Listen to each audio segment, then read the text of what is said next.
অপরূপ সুন্দর সিলভা দ্বীপের ছোট্ট একটি রাজ্যের রাজা হেনরি আদরের ছোট্ট রাজকন্যা ও সুন্দরী স্ত্রীকে নিয়ে সুখেই দিন কাটছিল তার। জাদুবিদ্যার বইয়ের প্রতি ছিল তার ভীষণ আগ্রহ। তার অবসর সময় কাটত জাদুর বইয়ের সাথে। রাজা হেনরির সাজানো গোছানো জীবনটা এলোমেলো হয়ে গেল হঠাৎ রানী এলিজার মৃত্যুতে। রাজার রাজকার্যে মন বসে না, কারো সাথে ঠিকমতো কথাও বলে না, এমনকি ছোট্ট রাজকন্যা স্যান্ডেলিনার সাথেও কথা বলে না। সারাদিন ঘরের কোণে একা একা জাদুর বইগুলো নিয়ে সময় কাটে। আর এই সুযোগটাকে কাজে লাগায় তার ছোট ভাই লুইস। সিংহাসনের লোভে বড় ভাইয়ের বিরুদ্ধে কুচক্রান্ত আটে। দাদা, ভাবি চলে যাওয়ার পর দিন দিন তোমার বিষণ্ণতা বেড়েই চলেছে। রাজকার্যে তোমার কোনো মন নেই।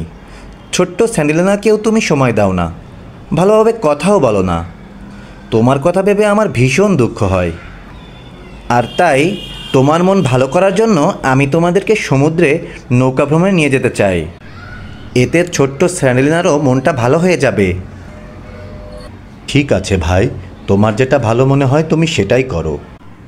ছোট্ট স্যান্ডেলিনার কথা ভেবে রাজা সমুদ্র ভ্রমণে যেতে রাজি হলেন এবং সঙ্গে নিয়ে নিলেন জাদুর বইগুলি।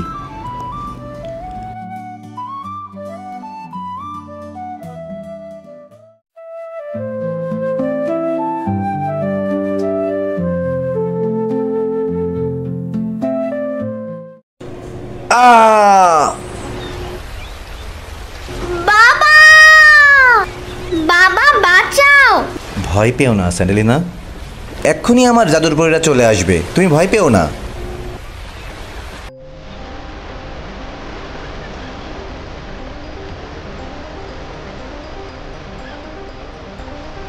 আদেশ করুন আমার মালিক, আমাকে কি করতে হবে? আমাদেরকে একটি নিরাপদ দ্বীপে নিয়ে যাও, এক্ষুনি। এক্ষুনি নিয়ে যাচ্ছি মালিক।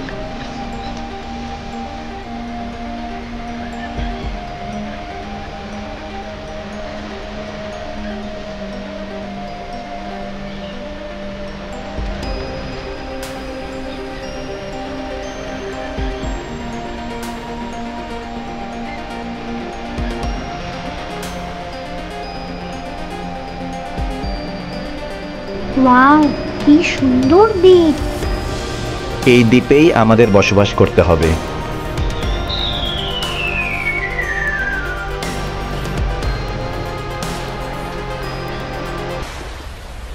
আদেশ করুন মালিক। আমার জন্য এক্ষুনি একটি রাজপ্রাসাদ তৈরি করো। ঠিক আছে মালিক।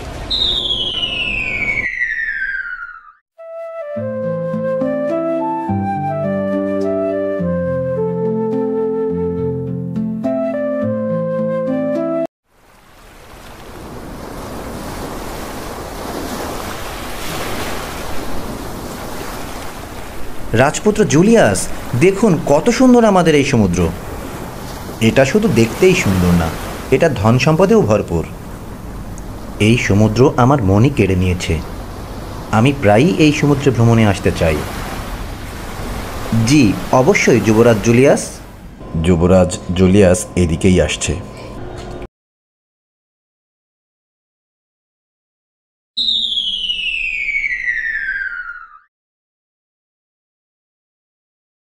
আদেশ করুন আমার মালিক। যাও, সমুদ্রে গিয়ে যুবরাজ জুলিয়াসের জাহাজ ডুবিয়ে দাও এবং জুলিয়াসকে এখানে তুলে নিয়ে এসো। যথা আজ্ঞা মালিক।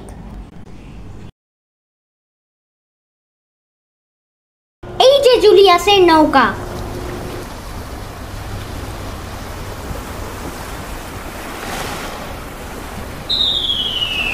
কে কোথায় আছো? বাঁচাও, বাঁচাও আমাদের, বাঁচাও।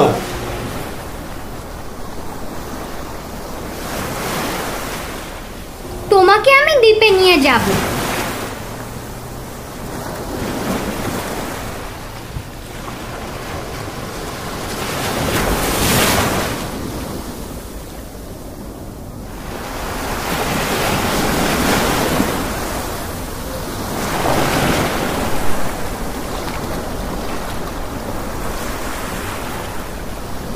থাকো তুমি এই দ্বীপে বন্দি।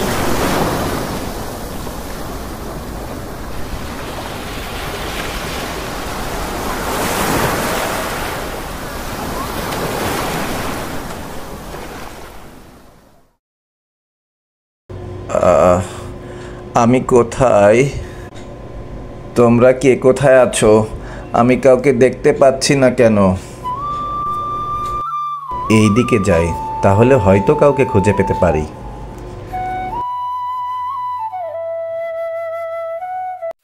আরে, এটা আবার কে?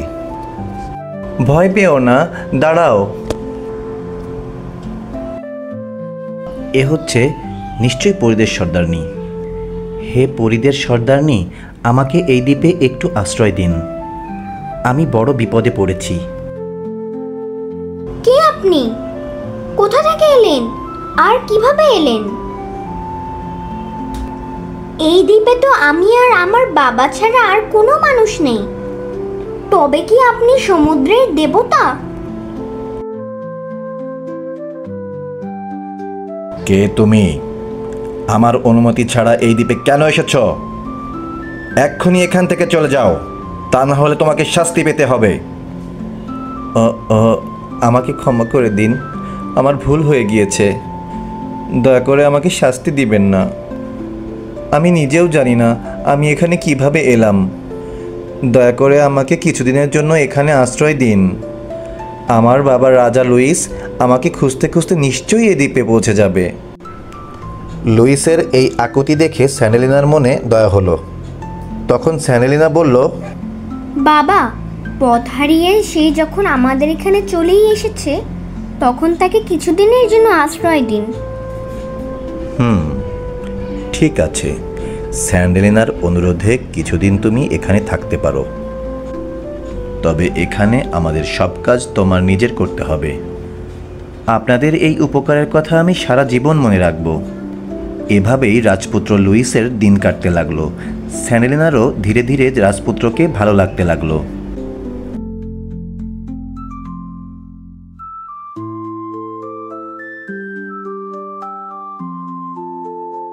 আপনার কোনো আপত্তি না থাকলে স্যান্ডেলিনাকে বিয়ে করে আমি আমার রাজ্যে নিয়ে যেতে চাই। আমি স্যান্ডেলিনাকে সিলভা দ্বীপের রানী হিসেবে দেখতে চাই। দয়া করে আপনি অনুমতি দিন। ঠিক আছে, স্যান্ডেলিনা যদি রাজি থাকে তবে আমিও আপত্তি করব না। শুধু তোমাকে একটি পরীক্ষা দিতে হবে। জি অবশ্যই, আমাকে শুধু বলুন, আমি স্যান্ডেলিনার জন্য যে কোনো পরীক্ষা দিতে রাজি। পরীক্ষা তেমন কঠিন নয়। পাশের জঙ্গলের সব বড় বড় গাছগুলি কেটে এনে লাকড়ি তৈরি করতে হবে। হ্যাঁ, আমি রাজি। এ আর তেমন কি পরীক্ষা, আমি এখনই চলে যাচ্ছি। মনে প্রবল ইচ্ছাশক্তি নিয়ে রাজপুত্র জুলিয়াস জঙ্গলের উদ্দেশ্যে রওনা হলো। কয়েকটি গাছ কাটার পরে রাজপুত্র বুঝতে পারল এটি তার জন্য ভীষণই কঠিন কাজ। তবুও স্যান্ডেলিনার জন্য সে হাল ছাড়ল না।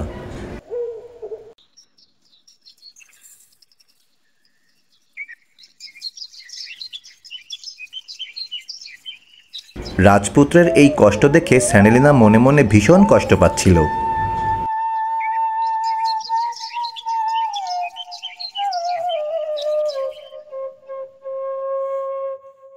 বাবা, আপনি এই পরীক্ষা বন্ধ করুন। রাজপুত্র জুলিয়াস ভীষণ কষ্ট পাচ্ছে। তার এই কষ্ট আমি সহ্য করতে পারছি না। আমাকে তার কাজে সাহায্যের জন্য অনুমতি দিন। রাজকন্যার কথা শুনে রাজা হেনরি মুচকি হাসলেন।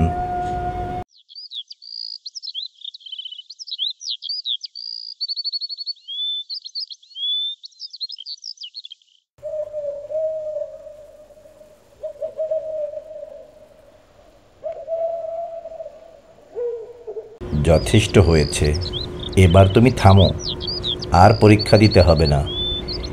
এদিকে রাজা লুইস দিনের পর দিন পাগলপ্রায় হয়ে রাজপুত্র জুলিয়াসকে খুঁজে বেড়াচ্ছিল।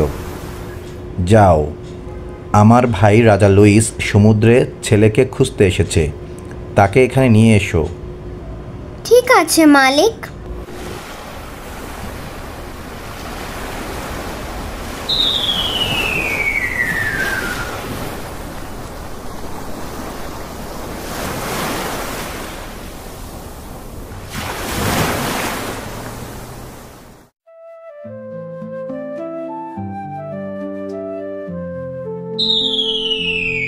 ভাই, আমার ভুল হয়েছে, আমাকে ক্ষমা করে দাও। তুমি তোমার রাজ্যে ফিরে চলো আর রাজত্ব বুঝে নাও। আমি আমার পাপের শাস্তি পেয়েছি। আমার একমাত্র ছেলেকেই সমুদ্রে হারিয়ে ফেলেছি।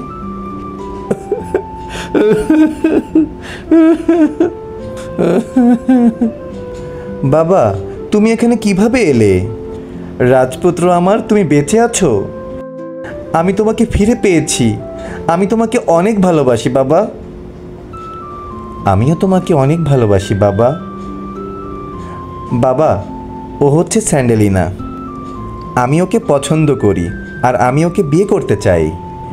চলো আমরা সবাই আমাদের নিজেদের রাজ্যে ফিরে যাই আর সেখানে সুখে শান্তিতে সবাই একসাথে বাস করি। রাজা হেনরি সকল পরিদের স্বাধীন করে দিলেন আর নিজেদের রাজ্যের উদ্দেশ্যে রওনা হলেন।